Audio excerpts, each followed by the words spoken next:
Os temas hoje em foco, contamos com a presença de Nuno Encarnação e Vítor Batista. Então, muito obrigada pela presença. Nuno Encarnação, começo por si. Como é que vê esta reunião de hoje do Eurogrupo? É decisiva para Portugal? Elas são sempre todas decididas, não é? Já estamos habituados a isto. Infelizmente, nos últimos anos, todas dependemos sempre cada vez mais da Europa, cada vez mais do que acontece lá fora e nestas reuniões, evidentemente. Mas eu acho que o Eurogrupo vai ter a necessidade de perceber do que se passa em cada um dos países nacionais e como é que podem resolver e reajustar. Cada país tem uma realidade diferente. Percebe-se que Portugal tem sido cooperador, tem feito um esforço perfeitamente sobre-humano para cumprir tudo aquilo que nos é pedido e tenho a certeza que esse esforço de todos os portugueses, aliás, não é do governo, é de todos os portugueses, será reconhecido nestas reuniões ao mais alto nível. Porque eu acho que a própria Europa tem seguramente essa sensibilidade. Sabe que há coisas que não correram bem, tal como estavam planeadas e previstas, e não eram previsões só do governo. É importante que se realce isto. São previsões de 3 instituições que nos ajudaram e que intervêm no nosso país, importante mesmo. Por isso, quando falham, falham todos. Por isso, não falha só o governo nas suas previsões. E, obviamente, estas várias reuniões que temos, as avaliações trimestrais, servem exatamente para tentar retificar aquilo que não está a correr bem. E não está a correr bem a questão do desemprego, está a correr bem o controle da despesa pública, não está a correr bem a questão do crescimento da economia, por isso vamos ter que também perceber como é que podemos ter incentivos para que isso aconteça. Mas é evidente que na questão do crescimento da economia há uma coisa muito simples, quer dizer, nós já todos percebemos que também só crescemos com investimento estrangeiro, só crescemos quando a procura também é maior lá fora e quando dependemos menos, por exemplo, de Espanha, que vai atravessar uma recessão profundíssima e que dependemos quase de 25% das suas exportações, e quando também nós começamos a exportar e canalizar as nossas exportações para outros países e mercados emergentes que estão agora na crista da onda e que vão ser nos próximos 5 a 10 anos os nossos mercados emissores, os nossos mercados receptores mais fiáveis. Vítor Batista, sai uma conclusão deste Eurogrupo? O Eurogrupo já nos habituou a adiar decisões sucessivamente.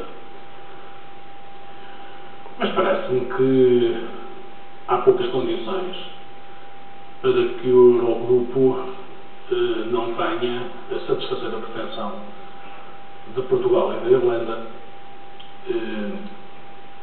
na medida em que nós temos poucas condições para cumprir os prazos que estavam previamente definidos. Agora, o argumento que o Governo utiliza de dizer que temos mais tempo para o ajustamento, numa lógica de queremos ir ao mercado, até parece, curiosamente, que agora, que então contestou quando o líder do Partido Socialista solicitava esse deslizamento, o Primeiro-Ministro e muitos membros do Governo criticaram de forma intensa. E são agora os mesmos que dizem que essa é uma condição para ir aos mercados.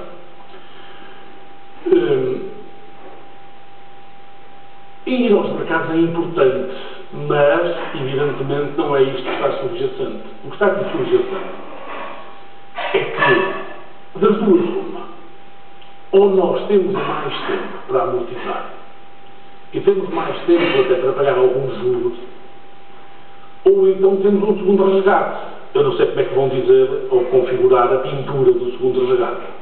Quando o Governo diz que tem que ir aos mercados, o que é que o Governo está a dizer? Está a dizer uma coisa simples. Se nós não tivermos o deslizamento e se não formos aos mercados buscar dinheiro para pagar empréstimos que estão a vencer, evidentemente, como é que vamos resolver o problema? E aquilo que está subjacente, me parece a mim, é a possibilidade de um segundo resgate, e volto a reafirmar, com uma pintura qualquer, porventura até a pedido da própria comunidade, das instâncias e da Troika. Este é um problema que me parece que conduzirá necessariamente a esse deslizamento. E, portanto, o Eurogrupo tem poucas condições para não aprovar esse deslizamento. Esse deslizamento é inevitável. É inevitável, porque Portugal não vai ter condições para satisfazer esses compromissos. Tem mesmo dúvidas que tenha condições para satisfazer os compromissos do pagamento de juros. Quanto mais ainda o pagamento das amortizações de capital. Essa é uma questão que me parece inevitável que haja uma satisfação ao desejo do Governo, neste caso agora, que demorou muito tempo a chegar, mas é um desejo agora evidente e portanto, espero que também seja consoante.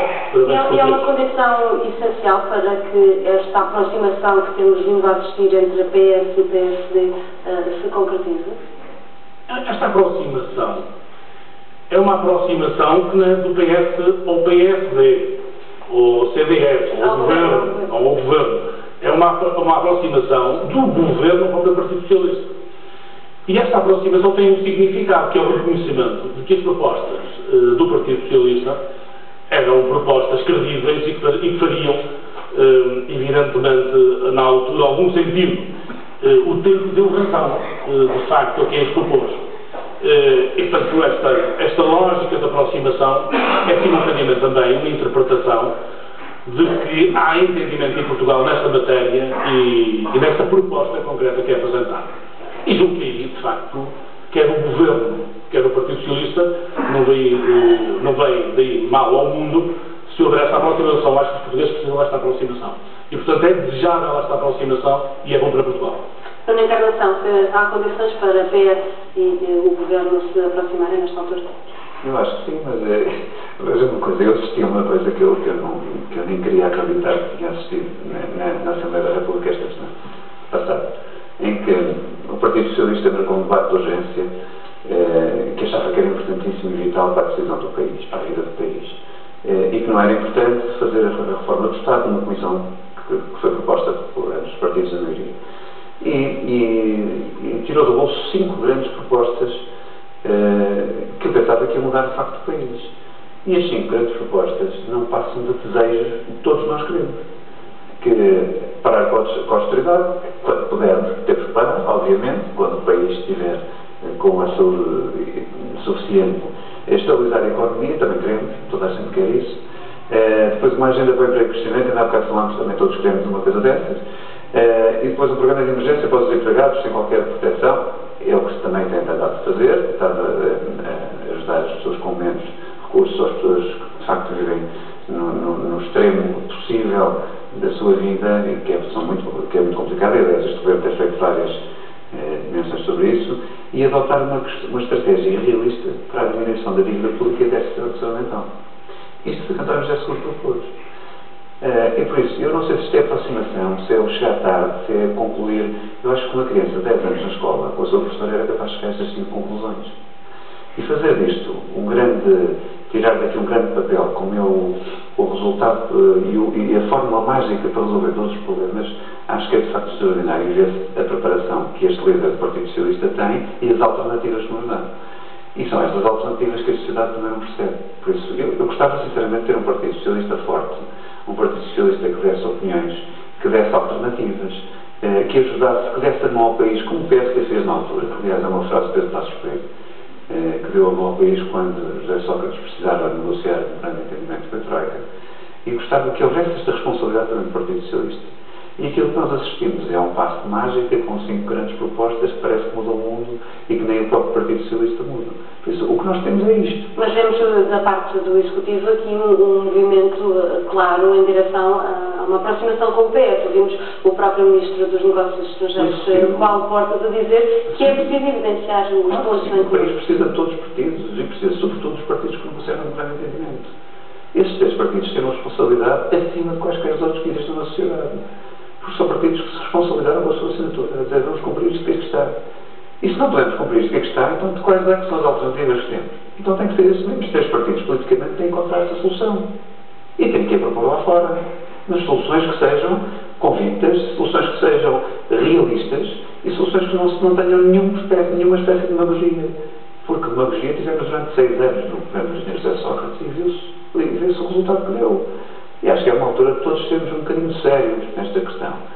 E é por isso que também o PSD e o CDS-PP têm chamado por várias vezes, nestes últimos tempos, o Partido Socialista à mesa, a dizer, senhores, afinal, quais é que são as soluções que propõem? Não concordam com isto, senhores, quais é que são as soluções que propõem? Que é isso que qualquer português quer ouvir. E talvez, eu não gosto de comentar sondagens, talvez aí se perceba porque é que nas sondagens temos a situação que nós temos. numa situação, de facto, muito difícil do governo do Partido Social Democrata, em que o PS não descola por lado nenhum. Fica ali, cola, não descola. É este Partido Socialista que temos. Sr. Batista, vamos continuar a assistir o PS como um partido claramente da oposição, ou pode haver aqui um entendimento mais alargado, como é pedido tanto do Executivo? O PS é um partido de oposição. Neste momento é um partidário do governo, mas está na oposição. É mais na oposição. E vai continuar na oposição, obviamente. Sobretudo até o próximo ato eleitoral. Eu gostei muito desta imagem do Nuno de Encarnação, esta imagem de que até uma criança de 5 anos, 10 ou de 10 anos, compreenderia facilmente as propostas do PS, que chegaria à austeridade, etc. O que é grave na encarnação é uma criança de 10 anos compreender e o primeiro-ministro demorar tanto tempo a chegar lá. Porque não há a menor dúvida de que só animando o consumo interno e animar o consumo interno, aumentar o consumo interno, depende, evidentemente, de darmos mais recursos, mais disponibilidade aos portugueses. Temos que aumentar o rendimento disponível. Portanto, só por esta via é que se consegue, evidentemente, ultrapassar uma dificuldade. E esta é uma via para o crescimento. Num curto espaço de tempo. Éramos obrigados a isso. E esta é uma via para o crescimento. Tal qual é uma via para o crescimento. Apoiarmos o emprego. Quando o Nuno Encarnação diz que estas propostas são óbvias e todos estamos de acordo, ainda bem que estamos de acordo. Se estamos de acordo, nós podemos criticar, porque elas são necessárias. Estas são propostas que vão no sentido de ajudar o país a sair disto. Eu acho que aqui uma questão são desejos. Não são desejos. Não têm fundamentação. Isto parece a lamparina. São propostas organizadas. Quem não acreditar na encarnação, que a saída da crise do país passa exatamente pela via do crescimento. E para chegarmos ao crescimento é preciso refinanciar as empresas. Para chegarmos ao crescimento é preciso haver maior rendimento disponível.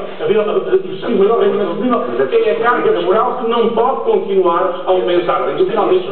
No final deste mês não tenho uma grande margem de erro para admitir que temos aí mais propostas de austeridade. Não me surpreende absolutamente. No final deste mês, estamos a falar no mês de março já.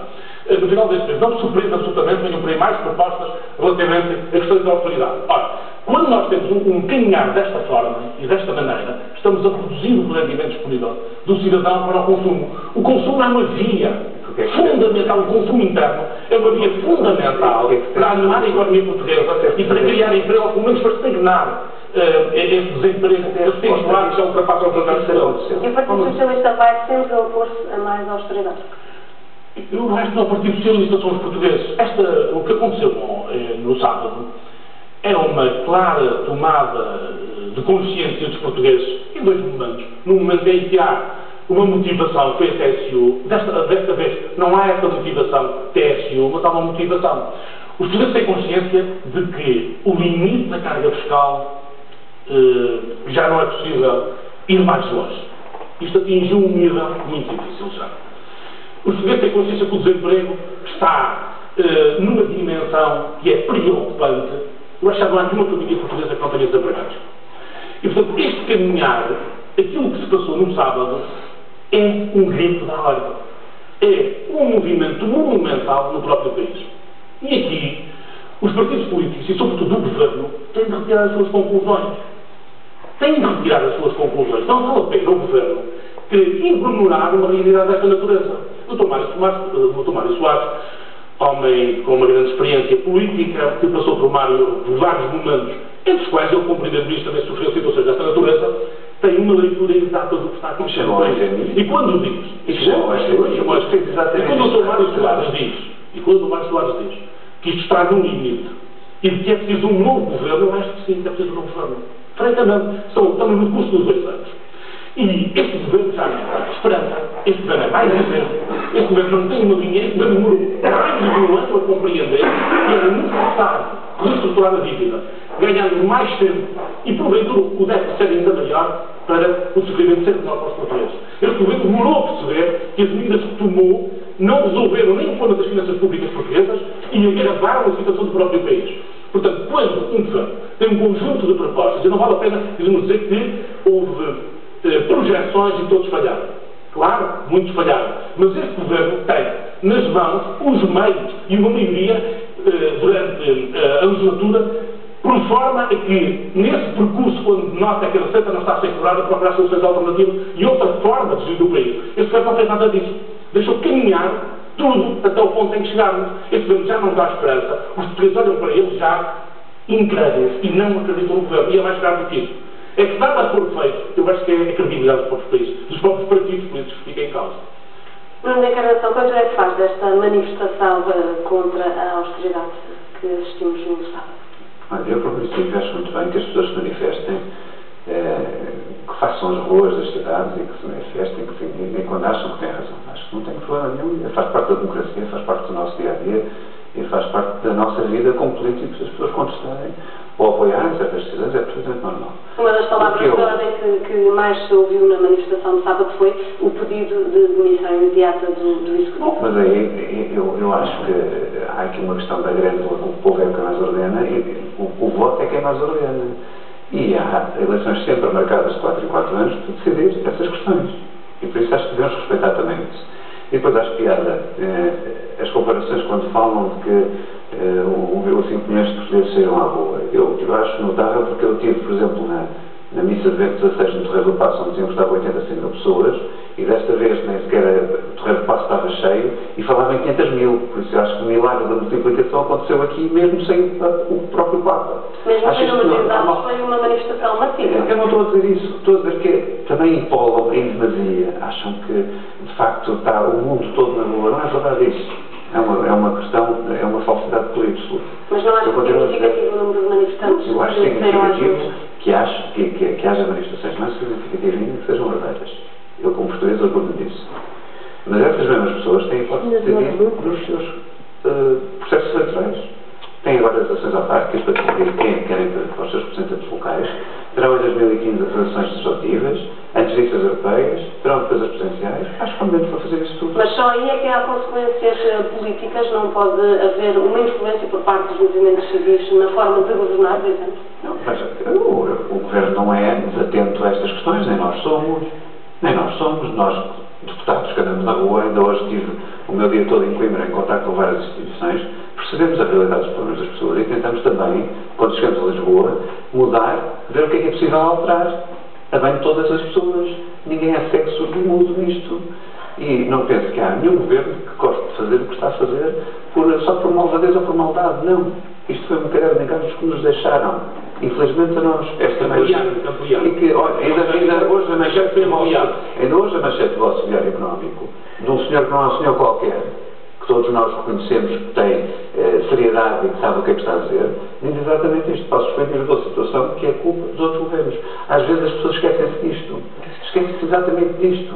Provavelmente que... Mas o Executivo não tem nenhuma responsabilidade na atual situação? Não, o Executivo tem a responsabilidade de tomar as decisões que tomou e não foge delas. Tomou e diz que o caminho é este e que foi este. Mas tem uma enorme responsabilidade que é cumprir o memorando que foi deixado pelo próprio Partido Socialista. Numa altura difícil em que não havia dinheiro para pagar sequer salários, estas pessoas estavam na rua ontem. Estas pessoas estavam na rua na administração. Por isso, eu acho que nós assumimos sempre as nossas responsabilidades. Eu acho que às vezes é que nos esquecemos que nos últimos 16 anos de governo, 13 anos foram do Partido Socialista. E esses 13 anos ninguém sabe quem é que são as responsabilidades. Eu acho que é uma coisa notável. Por isso, as pessoas vão, a tese do Partido Socialista é que vão ser para aqueles 3 anos onde o PSD foi o governo com o CDS-PP e nós assumimos sempre as nossas responsabilidades, ou então vão quase recordar o tempo do Afonso Henriques para explicar outras coisas. É isto que eu não percebo esta lógica. Então, Batista, que consequências é que esta manifestação e os movimentos civis que temos assistido podem ter na governação que vamos assistir? Eu julgo que seria um erro o governo interpretar estes movimentos portugueses. O governo tem que retirar ilações destas manifestações. Parece-me óbvio. Julgo que desvalorizar uma realidade desta natureza, julgo que é um mau presságio em termos de futuro. Estes movimentos, se os partidos políticos não estiverem atentos e se o atual sistema político ou os intervenientes no sistema político nada fizerem, eu temo que os partidos e as pessoas comecem a ter uma certa incredibilidade relativamente a esses partidos, os partidos sejam do poder ou não, e portanto eu julgo que poderá estar em causa, de certa forma, aquela leitura tradicional que nós temos dos partidos políticos.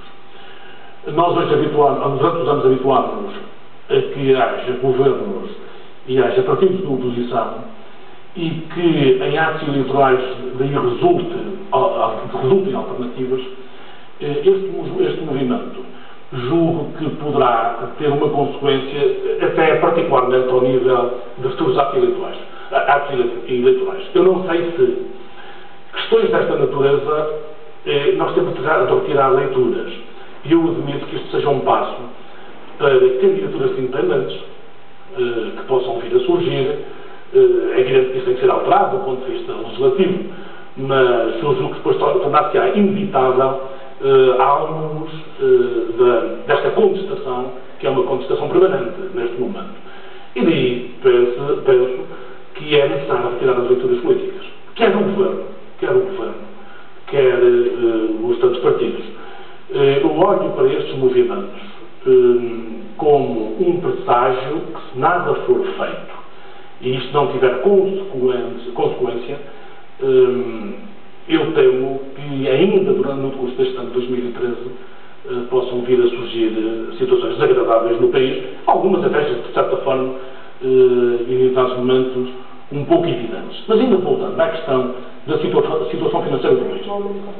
Eu não escondo que a situação financeira do país, quando este governo tomou posse, era muito delicada, sobretudo ao nível do endividamento. Mas quando isso, não tenho qualquer dúvida sobre isso.